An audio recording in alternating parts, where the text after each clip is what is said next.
नमस्कार प्यारे बच्चों। तो स्वागत है आपका पीसीबी ट्यूटोरियल्स के इस वीडियो लेक्चर प्लेटफॉर्म पर। आज हम लोग बात कर रहे हैं इलेक्ट्रोस्टैट में लेक्चर नंबर 13 की। इसमें हम लोग आज शुरू करेंगे इलेक्ट्रिक पोटेंशियल के बारे में, ठीक है, जिसको भी से हम लोग डिनोट करते हैं, कैपिटल भी। और इसको डिफाइन किस तरह से किया जाता है, तो जैसा कि आपने ग्रेविटेशन वाले चैप्टर में पढ़ा होगा, जिस तरह से ग्रेविटेशनल पोटेंशियल को आप डिफाइन करते थे, किसी मास के सराउंडिंग में किसी भी पॉइंट पर अगर हमको ग्रेविटेशनल पोटेंशियल प्राप्त करना है तो that is equal to the amount of work done. वो किस प्रकार का वर्क डन हुआ करता था कि यूनिट मास को इन्फिनिटी से उस पोजीशन तक लाने में जो काम करना पड़ता था वही डिफाइन होता था उस पॉइंट पर का ग्रेविटेशनल पोटेंशियल। तो यहाँ पर मास की जगह हम लोग चार्ज के साथ वही काम करेंगे। तो यहाँ पर काम बात आ गई डेफिनेशन की, तो ये लिखेंगे it is defined as the work done during the slow movement, movement slow रखना है, वहां भी स्लो मूवमेंट था, slow movement of any test charge. वहां पर जैसे यूनिट मास था तो यहाँ पर यूनिट पॉजिटिव चार्ज हो जाएगा, जिसको हम लोग टेस्ट चार्ज भी बोलते हैं, from infinite distance to a certain position. Infinity से आपको किसी सर्टेन पोजिशन तक लेके आना है उस टेस्ट चार्ज को, उस यूनिट पॉजिटिव चार्ज को, इन द इलेक्ट्रिक फील्ड, किसी इलेक्ट्रिक फील्ड में। वहां पर किसी ग्रेविटेशनल फील्ड में लाते थे, यहाँ पर इलेक्ट्रिक फील्ड में लाएंगे। सराउंडिंग एनी चार्ज बॉडी, किसी भी चार्ज बॉडी के सराउंडिंग में क्या मौजूद है, जैसे कि इलेक्ट्रिक फील्ड मौजूद है। और उसी इलेक्ट्रिक फील्ड के किसी भी पोजीशन पर अगर आपको इलेक्ट्रिकल पोटेंशियल, इलेक्ट्रिक पोटेंशियल अगर प्राप्त करना है तो आपको एक यूनिट पॉजिटिव चार्ज को इनफाइनाइट डिस्टेंस से वेरी स्लोली मूवमेंट करते हुए आप इस पोजीशन तक लाने में जो काम करेंगे, जो वर्क डन होगा, वही कहलाएगा इस पॉइंट पर का इलेक्ट्रिक पोटेंशियल। तो देखिए एक बार फिर से, it is defined as the work done during the slow movement of any test charge और unit positive charge from infinite distance to a certain position in the electric field surrounding any charge body। किसी भी charge body के surrounding में किसी position पर electric potential किस प्रकार से डिफाइन किया जाएगा, as a work done, as a work done. ये काम, तो ये काम किस लिए काम करना है, तो यूनिट पॉजिटिव चार्ज को इनफाइनाइट डिस्टेंस से किसी पोजीशन पी पॉइंट तक लाने में जितना भी हमको ये एक्सटर्नल वर्क डन करना पड़ेगा वही कहलाएगा इस पॉइंट पर का इलेक्ट्रिक पोटेंशियल। तो जैसे आप देख सकते हैं कि हमने एक प्लस क्यू चार्ज लिया, तो इसके सराउंडिंग में इस पी पॉइंट पर हमको इलेक्ट्रिक पोटेंशियल फाइंड करना है। तो ये कैसे होगा, so Vp will be equal to work done during the transfer of 1 coulomb charge from infinity to this point very slowly, infinity to P point तक लाने में। तो हमको इसके लिए एक एफ एक्सटर्नल की जरूरत पड़ेगी। क्यों, क्योंकि देखिए यहाँ पर का जो टेस्ट चार्ज होगा वो हमेशा पॉजिटिव होता है, तो पॉजिटिव पॉजिटिव तो रिपल्सन करेगा ना, तो ये इलेक्ट्रिक फोर्स रिपल्सन को बता रहा है। तो इसके अगेंस्ट में हमको एक एक्सटर्नल फोर्स लगाना पड़ेगा, तभी वो चार्ज इस तरफ आएगा इन्फिनिटी से। तो हमको एक एक्सटर्नल फोर्स की जरूरत होगी, और यही एक्सटर्नल फोर्स जितना काम करेगा वही कहलाएगा, वहां यहाँ से यहाँ तक लाने में जितना भी काम करेगा वही कहलाएगा इस पॉइंट पर का इलेक्ट्रिक पोटेंशियल। तो मैथमेटिकली आप इसको कैसे डिफाइन कर रहे हैं, आप कहेंगे Vp is equal to W during the transfer of infinite distance to this position P, जहां पे आपको फाइंड करना है Vp को, इक्वल टू, आप जानते हैं वर्क डन को डिफाइन किया था इंटीग्रेशन ऑफ F dx, तो F एक्सटर्नल और इनटू dx, ठीक है।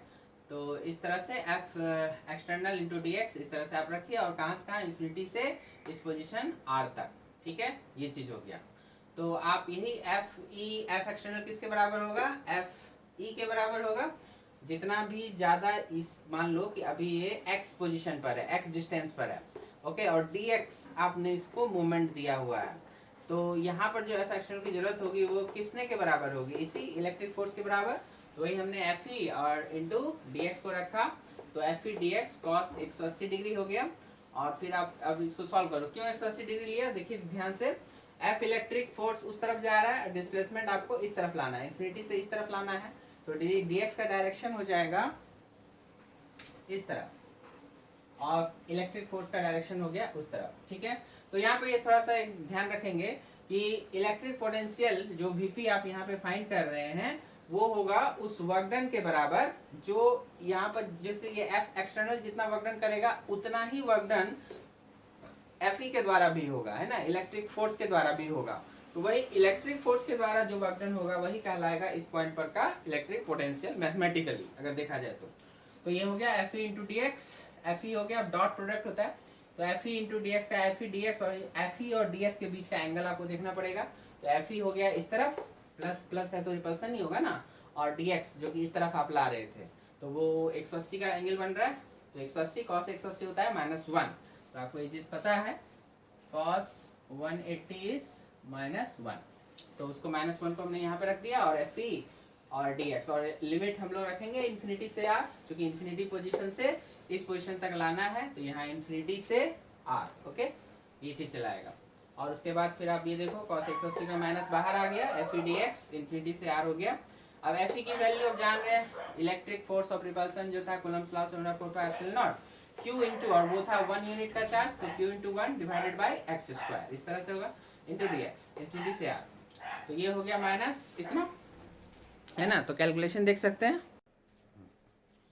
तो यहाँ पर हम लोग क्या देख रहे हैं कि जो Vp निकालना था, W इन्फिनिटी से P तक लाने में जो काम करना पड़ेगा इलेक्ट्रिक फोर्स dx के बीच का, मैथमेटिकली आपको ऐसे ही चलना है। और ये आपने देखा यहाँ पर कि ये कांस्टेंट है 1/4πε0 q, ये बाहर आ जाएगा, dx/x² रह गया।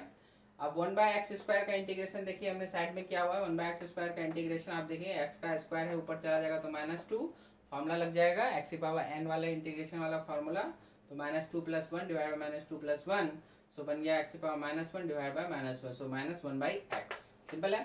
तो यही -1/x आपका आ गया, और उसका इन्फिनिटी से r हो गया यहाँ पर, ठीक है। तो आप यहाँ पर देख सकते हैं, और ये माइनस आपका कैरी करता जाएगा। और अभी देख सकते हैं कि ये अगर माइनस रहता है पहले हम इसको पुट कर सकते हैं, तो 1/∞ माइनस 1/r, ये माइनस पहले से था तो माइनस माइनस प्लस, 1/∞ मतलब 0। आप जानते हैं कि 1/∞ करेंगे तो दैट इज इक्वल टू 0 आप लिख सकते हैं। ये सब थोड़ा थोड़ा मैथमेटिकल टूल्स वाले पार्ट्स हैं।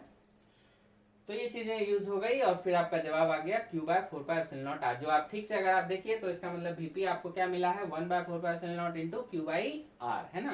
तो इस तरह से ये फॉर्मूला आपको याद रखना है कि अगर कोई पॉइंट चार्ज है आपके पास और r डिस्टेंस पर आपको इलेक्ट्रिक पोटेंशियल पता करना है, Vp पता करना है, तो आप डायरेक्ट फॉर्मूला लिखेंगे Vp बराबर 1/4πε0 इंटू q/r, ठीक है। ये वेरी इंपॉर्टेंट फॉर्मूला है, इसको याद रखेंगे। याद रखिएगा इलेक्ट्रिक फील्ड के मामले में यहाँ पे r² आ जाता था, और यहाँ पे पोटेंशियल के मामले में अभी क्या आएगा, सिर्फ r आएगा, ठीक है, पावर 1 कम हो जाता है। तो ये चीजें हो गई। अब हम लोग यहाँ पर बात करेंगे कुछ इंपॉर्टेंट पॉइंट्स की about electric potential. Electric potential के बारे में कुछ बहुत ही जरूरी इंपॉर्टेंट पॉइंट्स हैं, जरा उसको हम लोग नोटिस करते हैं। तो सबसे पहला पॉइंट क्या है, देखिए, it is a scalar quantity. सबसे पहली बात तो ये एक स्केलर क्वांटिटी होगी। इसका मतलब होगा कि आपसे कभी भी कोई भी ये नहीं पूछ सकता कि बताइए इलेक्ट्रिक पोटेंशियल का डायरेक्शन क्या है, okay. So it has no direction at all. तो हम ये नहीं कहेंगे कि यहाँ पर जो इलेक्ट्रिक पोटेंशियल होगा उसका डायरेक्शन क्या होगा। याद रहे आपको, यहाँ पर अगर इलेक्ट्रिक फील्ड की हम बात करेंगे तो उसका डायरेक्शन पर बात होगा। अगर ये पॉजिटिव है तो अवे होगा, निगेटिव होता ये तो इसकी तरफ आ जाता, है ना। लेकिन अगर हम बात करते हैं इलेक्ट्रिक पोटेंशियल की, तो ये स्केलर क्वांटिटी, इसमें कोई डायरेक्शन की बात नहीं होगी, ये डायरेक्शनलेस क्वांटिटी है, नो डायरेक्शन एट ऑल। दूसरा पॉइंट ध्यान में रखना है कि it's value at any point may have positive, negative और जीरो।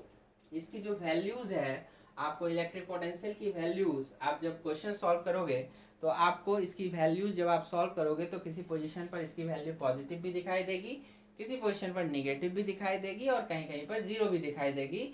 और ये सारी चीजें डिपेंड करती है बहुत सारी चीजों पर, उनमें से एक है रेफरेंस लेवल भी। तो रेफरेंस लेवल के हिसाब से भी चीजें यहाँ पर निर्भर करती है। जैसे कि आपको ग्रेविटेशनल पोटेंशियल के बारे में भी बताया गया था कि वहाँ भी रेफरेंस लेवल पर पोटेंशियल का जो कॉन्सेप्ट होता है उसमें अक्सर रेफरेंस लेवल की बातें होती है। रेफरेंस लेवल पर हम लोग इसको क्या मानते हैं, जीरो मानते हैं। तो वो हमने आगे लिखा भी है कि in general the electric potential at infinity, in general the electric potential at infinity is considered as zero. अगर हम यहाँ पे देख सकते हैं ये प्लस क्यू चार्ज है, और इन्फिनाइट डिस्टेंस पर अगर आप चले जाते हो तो इस इन्फिनाइट डिस्टेंस पर अगर हम यहाँ पर पूछ लें आपसे कि इनफाइनाइट डिस्टेंस पे इलेक्ट्रिक पोटेंशियल क्या होगा, तो जवाब क्या आएगा 0। वैसे भी आप इस r में आप देख सकते हैं यहाँ पे अगर आपने r टेंस टू इन्फिनिटी किया इस फॉर्मूले में, तो something upon infinity will equal to 0 है ना, तो 0 में कन्वर्ट हो जाएगा।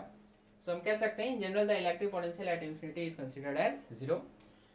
और भी कई सारे सिचुएशंस हो सकते हैं जहाँ पे 0 आ सकता है। तो यही चीज ध्यान में रखिएगा कि इलेक्ट्रिक पोटेंशियल की at any point may be positive, may be negative, may be 0।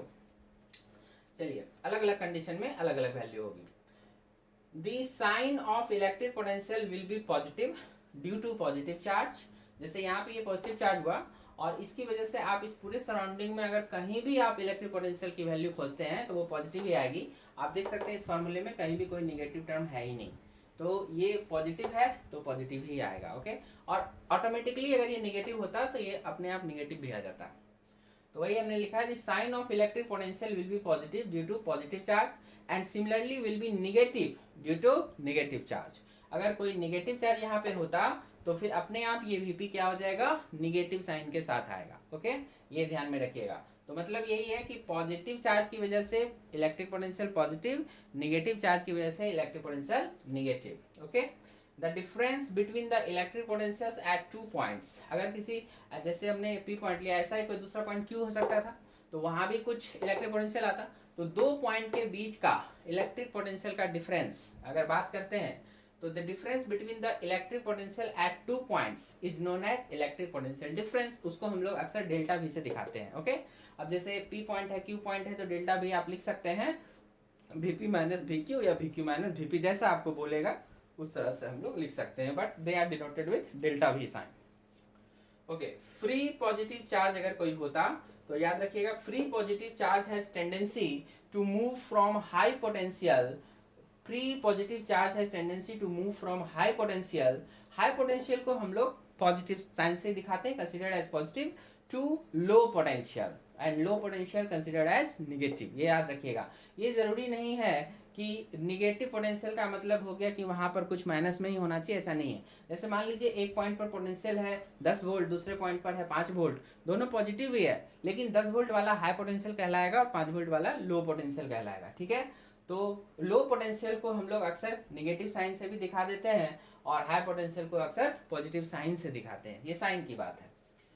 The surface of Earth is always considered at zero potential। अगर हम लोग अर्थिंग की बात करेंगे, यहाँ पे कंसेप्ट ऑफ अर्थिंग यही है कि जब भी आप किसी भी पॉइंट को इलेक्ट्रिक सर्किट में अर्थिंग से जोड़ देंगे तो क्या होगा, उस पॉइंट का इलेक्ट्रिक पोटेंशियल हो जाएगा 0।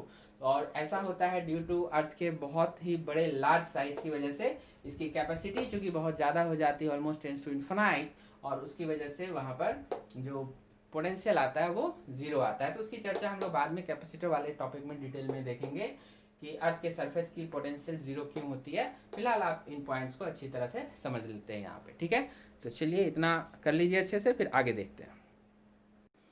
तो आइए अब बात करते हैं very important about relationship between electric field and electric potential. देखिए, इलेक्ट्रिक फील्ड और इलेक्ट्रिक पोटेंशियल में आपस में बहुत ही गहरा रिलेशनशिप है, तो इसको आपको जानना बहुत जरूरी होगा। तो मैथमेटिकली इसको कैसे दिखाते हैं जरा उसको देख लेंगे पहले। मैथमेटिकली ये जो आपको इलेक्ट्रिक फील्ड आएगा that will always be given like this, minus of D V by D R. मतलब क्या हुआ, इसको हम लोग लैंग्वेज में कह सकते हैं, ये किसी भी कंजर्वेटिव फील्ड के लिए वैलिड होता है। किसी भी कंजर्वेटिव फोर्स फील्ड सिस्टम कहीं भी बन रहा है, जैसे ग्रेविटेशनल सिस्टम था, इलेक्ट्रिक सिस्टम है और मैग्नेटिक सिस्टम, ये तीनों कंजर्वेटिव नेचर के होते हैं। कंजर्वेटिव नेचर करने का मतलब जिसमें वर्क डन पाथ पे डिपेंड ना करे। जैसे हम लोग यहाँ भी इलेक्ट्रिक पोटेंशियल को हमने इस तरह से डिफाइन किया था कि इन्फिनिटी से किसी पॉइंट तक लाने में जो आप वर्क डन करोगे, तो इसमें पाथ को मेंशन करना जरूरी नहीं है कि ये स्ट्रेट लाइन में ही आएगा, या आप किसी भी तरह से घुमा फिरा करके लाएंगे तो भी आपका जो वर्क डन आएगा वो सेम ही आएगा, क्योंकि ये कंजर्वेटिव फील्ड है और आपका उस पॉइंट पर पोजीशन पर वर्क डन सेम आएगा, तो इलेक्ट्रिक पोटेंशियल भी सेम रहेगा। So E equal to minus dV by dr, इसको हम लोग क्या कहेंगे, द निगेटिव ग्रेडियंट। जब भी डिस्टेंस के साथ डिफरेंशिएशन करना होता है तो हम लोग उसको बोलते हैं ग्रेडियंट। निगेटिव साइन लगा हुआ है इसलिए हो जाएगा negative gradient. The negative gradient of electric potential is equal to the electric field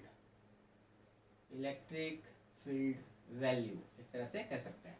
ठीक है, अभी देखो आप इसको एग्जांपल के तौर पर आप अच्छे से ऐसे समझ सकते हो, जैसे हम लोग अगर किसी पोजीशन पर कोई प्लस क्यू चार्ज है तो आर दूरी पर जो ये पी पॉइंट है, तो हमने अभी अभी जाना कि V P 1/4πε0 into Q by R होता है।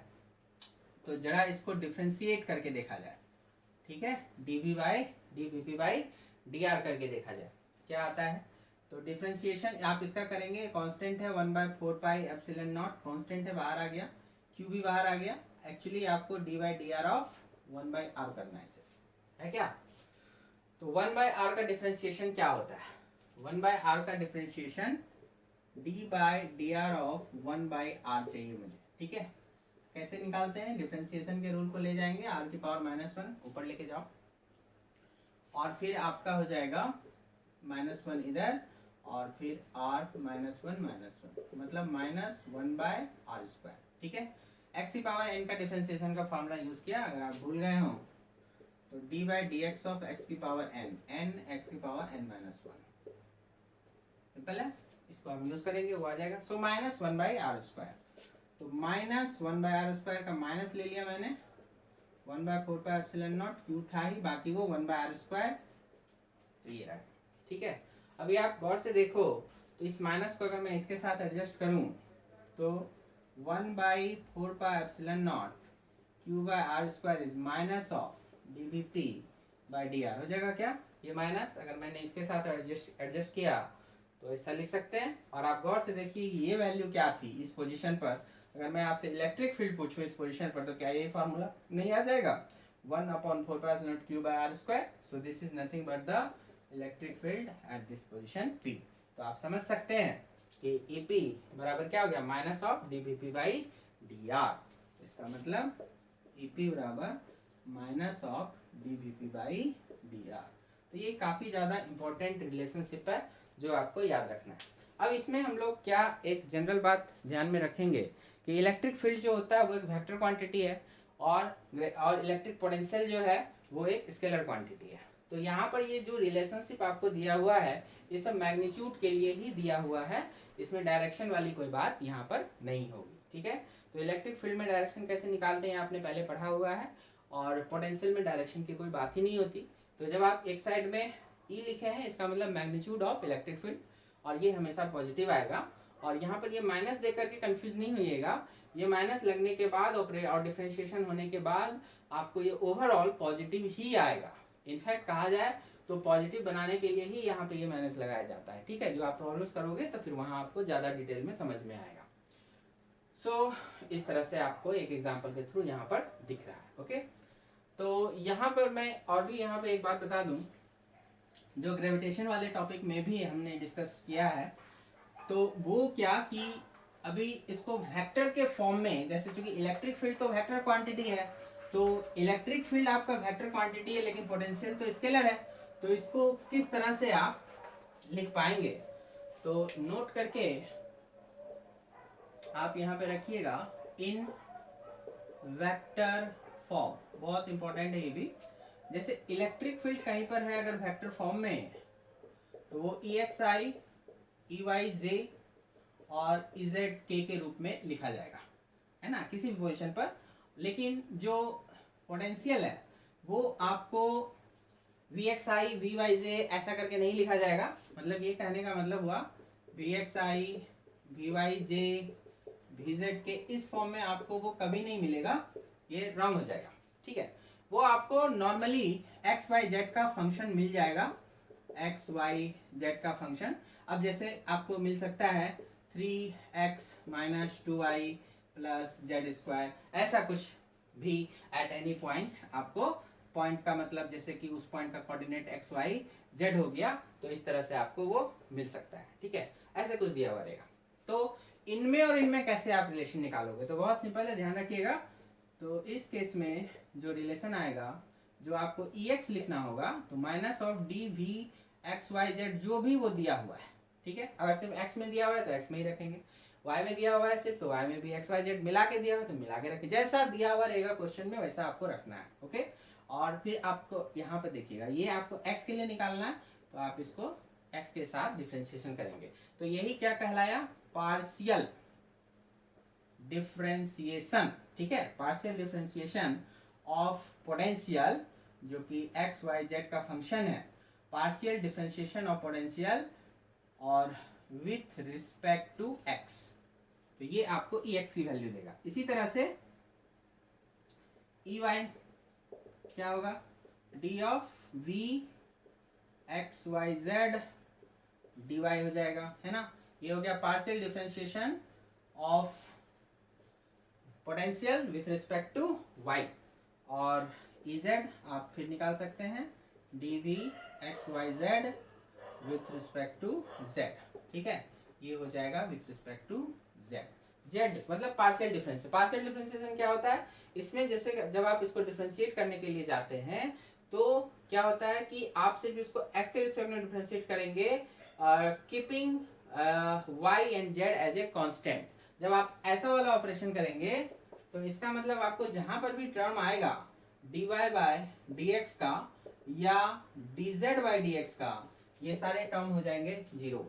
ठीक है, ये सारे टर्म हो जाएंगे जीरो, मतलब कि y को x से कोई मतलब नहीं होगा। y will be treated as a constant with respect to x, z will be treated as constant with respect to x. So dy by dx का टर्म, dz by dx का term, ये सारे terms जहाँ भी आएंगे वो value zero हो जाएगी।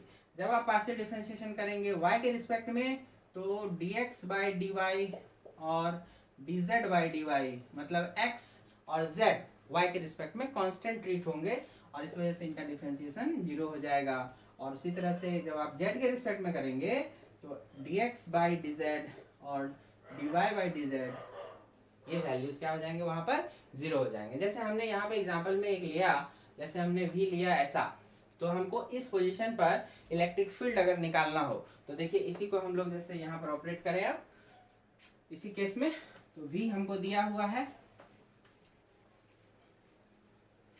तो अगर नहीं नोट कर पाए होंगे तो पॉज करके आप नोट कर सकते हैं, नो प्रॉब्लम। तो देखिए नाउ लेट आपको अगर दिया हुआ है v एक्स वाई जेड के फंक्शन में 3x minus 2y plus Z square और आपको चाहिए ex, तो आपको करना क्या है, फॉर्मूला तो यही कहता है एक्स वाई जेड और x के रिस्पेक्ट में partial differentiation, so minus of D Y D X of, और ये क्या हो गया 3x minus 2y plus Z square. तो यहाँ पर क्या हो गया, देखिए x का तो चलेगा इसके साथ, dx बाई एक्स ये तो 1 हो जाएगा, लेकिन यहाँ पे सिर्फ y के टर्म है जीरो हो जाएगा, सिर्फ z के टर्म है तो जैसे dz बाई dx तो वैसे भी z स्क्वायर बाई dx ये सब भी क्या होंगे, सारे जीरो हो जाएंगे। सो z वाले टर्म्स कांस्टेंट मानते हुए जीरो, मतलब यहाँ पर आएगा -3। ओके, उसी तरह से ey अगर निकालना होगा तो d of v X Y Z तो रहेगा बाई dy, यहाँ पर ऐसा करेंगे तो minus of d by dy और ये जो लिखा हुआ है उसको लिखिए, और इस बार क्या होगा, इस बार x वाले टर्म जीरो और ये वाले टर्म, ये माइनस में यहाँ छोड़ दे रहा हूँ, ये माइनस वाला देखिएगा ये -2 y का 1 हो जाएगा और फिर जेड स्क्वायर का 0 मतलब +2 हो जाएगा। ठीक है, इस तरह से आ जाएगा। ऐसे ही z वाला देख सकते हैं क्या, ez minus of D by D Z of, उसी तरह से 3x minus 2y plus Z square क्या होगा बताइए फटाफट, तो माइनस इस तरह से ये वाला 0 और यहाँ पर 2z, जेड स्क्वायर का जेड के रिस्पेक्ट में 2z, so minus of 2z आ जाएगा। ठीक है, तो फील्ड क्या लिखेंगे हम लोग, इस पैटर्न पे बिठा दीजिए, ex आई है तो ex की जगह क्या आ गया -3i, और उसी तरह से ey क्या आ गया, ey आ गया हमको 2 और z क्या आ गया -2z। ठीक है, तो ये हमें उस पोजीशन पर का इलेक्ट्रिक फील्ड वैल्यू मिल जाएगा जिस पोजीशन पर इलेक्ट्रिक पोटेंशियल की वैल्यू ये फंक्शन के द्वारा दिया हुआ है। ठीक है, तो अगर इलेक्ट्रिक पोटेंशियल ऐसा होगा किसी भी पोजीशन पर तो वहां पर इलेक्ट्रिक फील्ड की वैल्यू ऐसी हो जाएगी। ठीक है, तो ये किस प्रोसेस से हमने निकाला ये दिख रहा है आपको, तो ये काफी इंपॉर्टेंट है और अक्सर इससे मेडिकल में अक्सर इससे क्वेश्चन रहता है इन कॉन्सेप्ट से, तो इसको जरूर अच्छे से आप ध्यान रखेंगे। दूसरी बात, इन्हीं को रिवर्स करके देख लेंगे। आई होप कि आपने नोट किया बेटा। चल पॉज करके आराम से नोट कर लेना है और वीडियो को बार बार रिपीट करके देखते रहना है। बार बार देखिएगा तभी समझ में आएगा। एक आध बार में कई सारी चीजें, क्योंकि ये वीडियो है, मैं आपको प्रत्यक्ष रूप से देख नहीं सकता यहाँ सामने से, तो आप कितना समझ रहे हैं नहीं समझ रहे हैं। अगर आई कांटेक्ट होता है तो उसमें काफी हद तक पता चल जाता है, जो कि क्लासरूम में ही हो सकता है। सिर्फ यहाँ पर आपको वीडियो को बार बार खुद से देखना पड़ता है, तभी आप देखेंगे कि हाँ कोई चीज मिस हुआ है तो वो दोबारा तिबारा रिपीट करने पर पकड़ी जाएगी। और अच्छे से देखते रहें। चलिए अब इसमें यहाँ पर एक बात और नोट करके हम लोग मेंशन करेंगे कि हम बात कर रहे हैं relationship between electric field and electric potentials की, जिसमें हमने आपको वेक्टर फॉर्म में भी हमने ये बता दिया। अब इसमें एक रिवर्स फॉर्म में देखिए, वी हैव कि हमारे पास क्या है, E equal to minus dv by dr। तो अगर कहीं पर हमें dv लिखना हुआ तो क्या माइनस ऑफ E, और यहाँ पे आपको डॉट प्रोडक्ट देना पड़ेगा, ध्यान रखिएगा, डॉट dr। ये इससे रिवर्स फॉर्म में ऐसे लिख सकते हैं। ये अगर डिफरेंशिएशन का फॉर्म, ये जगह इंटीग्रेशन का फॉर्म। तो ये अब आपको मान के चलिए कि कोई एक पोजीशन से दूसरे पोजीशन तक के लिए पोटेंशियल डिफरेंस निकालने को कह रहा है, तो उस केस में ये सब जरूरी है। तो ये कैपेसिटर में भी आपको काम आ जाएगा इस तरह की चीजें, तो ये फॉर्मूला याद रखिएगा, ठीक है। इलेक्ट्रिक फील्ड वेक्टर क्वांटिटी है, डिस्टेंस भी आपका यहाँ पे डिस्प्लेसमेंट वेक्टर के रूप में आ जाएगा। दोनों का डॉट प्रोडक्ट लेते हुए माइनस साइन के साथ रखते हुए आप काम करेंगे कंप्लीटली, तो आपको वहाँ पर डेल्टा भी दिख जाएगा, ठीक है। बाकी क्वेश्चन जब दिया रहेगा तो वहाँ के हिसाब से लिमिट आप चढ़ाएंगे तो उसके हिसाब से आ जाएगा, ठीक है। तो ये सारी चीज़ें हैं, इस पर आप बहुत सारे सवाल को बना सकते हैं, तो उनको भी हम लोग देखेंगे नेक्स्ट वीडियो में। तो ये इलेक्ट्रिक पोटेंशियल का छोटा सा लेक्चर था आपका, तो आप यहाँ तक कंप्लीट कर लीजिए। नेक्स्ट वीडियो में हम लोग अब इलेक्ट्रिक पोटेंशियल के सवालों के साथ और भी कई सारी थ्योरी वाली जो भी बातें होंगी उसको सामने रखेंगे, और इसको मिक्स करके बहुत सारा सवाल आपको यहाँ पर पढ़ना होता है, तो उन सबको हम लोग एक एक करके देखेंगे, ठीक है। तो अभी तक के लिए तो इतना ही इस वीडियो में, मिलते हैं जल्दी नेक्स्ट वीडियो में, तब तक के लिए धन्यवाद।